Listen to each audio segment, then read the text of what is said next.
We're watching Spotlight Chicago, presented by UI Health with Sarah Jindra and Ji Suk Yi.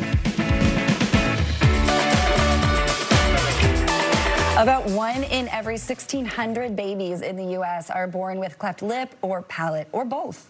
That's why UI Health's Cleft Craniofacial Center, easy for me to say, has spent 75 years caring for adults and children with cleft deformities, helping more people enjoy an improved quality of life. Dr. Julie Corcoran joining us now with more. Thank you so much for being here. Well, thank you for having me. Give us an idea of what exactly a cleft palate is and how it becomes, I guess, part of the person when they're born.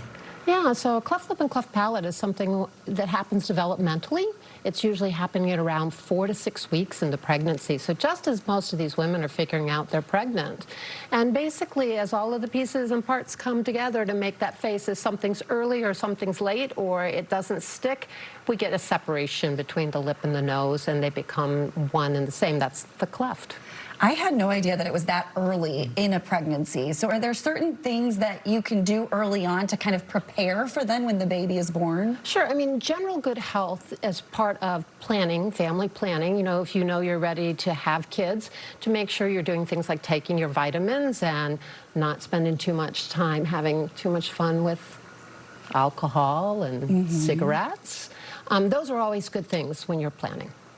We had talked very briefly about, are we seeing this more often or less over the past 10 or 20 years? And you had a very fascinating answer about that, and also the solutions for it as well. Yeah. So when I went to medical school, which was in the last century, but we were quoting 1 in 700 births in the United States, and you just gave the correct figure, which is 1 in 1,600. A lot of this is due to just better information, people being healthier, better fed, taking prenatal vitamins, avoiding things that they shouldn't be doing. And so much of this is really just a matter of better health in the United States.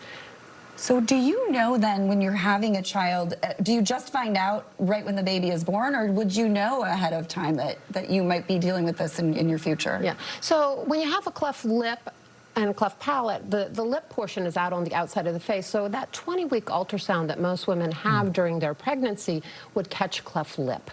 And that helps us know and coach people through the second part of their pregnancy about what to expect and be ready for this. So kids that have this deformity, what are the procedures, what things can be done? Sure. We repair them in stages, and you know, not everybody has the exact same thing. You know, you were alluding to that a little bit earlier. But, you know, we typically spend the first bits of just working with babies and making sure that they can feed and that they grow and that they're healthy. And somewhere around 3 to 5 months, we'll get ready to repair the lip and the outside of the nose. And then around 9 to 12 months, we'll repair the palate as the adult teeth are coming in. So I think about 6-year-old molars and 12-year-old molars. As those adult teeth are coming in, we'll fix the gum line. And then once the face is finished growing, we'll do final reconstruction of the nasals. So this is something that it's not just one surgery and you're in and out. So it's important to have a team that you trust. Absolutely. It's a journey. It's a journey. And, you know, as much as I get some really warm, fuzzy, dramatic moments as the surgeon, there are so many other people on the team that you spend so much more time with. Our speech pathologists and our nurses who help the families initially learn how to do the feeding, how to learn how to use these palatal muscles we give so that they can speak clearly and have their message heard by people. Our pediatric dentists and the orthodontists who help line up all of these teeth. This is not, you know, this isn't one and, you know, it's not only one and done, but it's not one person and done. It is an entire team. And actually team care is what the American Cleft Palate Association actually advocates for, and it is the standard of care. And so you've run the gamut at UIC. Can you give us an idea of like how long surgeries can take, how intensive they can be from, I guess, very light to very severe? Well, I think, you know, intensity of surgery, how it's perceived by those of us who are not having the surgery. Any surgery you have, if you're the person having surgery, it's a big deal. right? But I think, you know, when you sort of think about this is, you know, how much does this affect somebody's life day to day? Most of these surgeries that we do for kids, they're real surgeries. We're in the operating room, the patients are asleep, but most of them go home with their family and recuperate in their own bed that same night or one night later. That's great. And so, you know, it's a real surgery, it's a real recuperation, but, you know, most of these kids, you know, they have episodes in the hospital. They get most of their life in grade school and on the fields and in art classes and whatever it is that makes them growing up to be the person they're going to be. And be where they should be, yes. Exactly. So what are you hearing from parents who are working with this full team? I think one of the things is that it's really reassuring to people to know that they have people that they can rely on.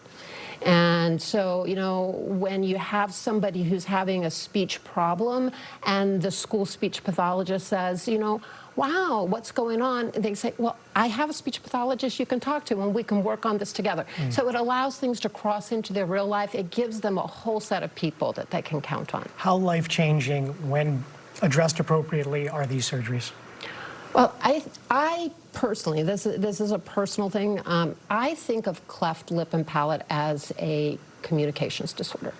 We want to have that lip and the nose put together so people aren't looking at what's going on with this person, so that they're actually then hearing what this person has to say and that their speech is clear and strong so that their message comes out.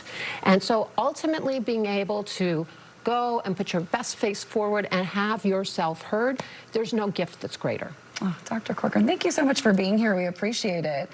You can get more information from the QR code right there on your screen. You can also head to uihealth.care. Find them on the socials as well.